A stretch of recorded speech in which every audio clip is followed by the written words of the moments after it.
Қайырлы кеш, қалайсыздар? Бүгін мен сіздерге подхватка жасап жатырмын. Ана гүлмен жасалады ғой.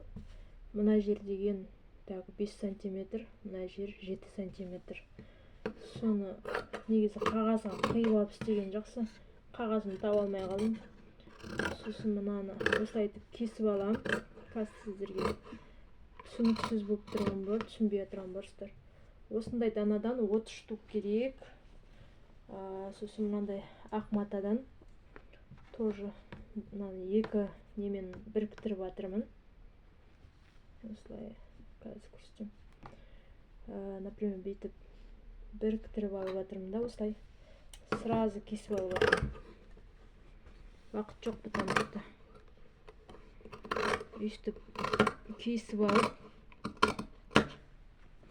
мына маталардың бәрін кесіп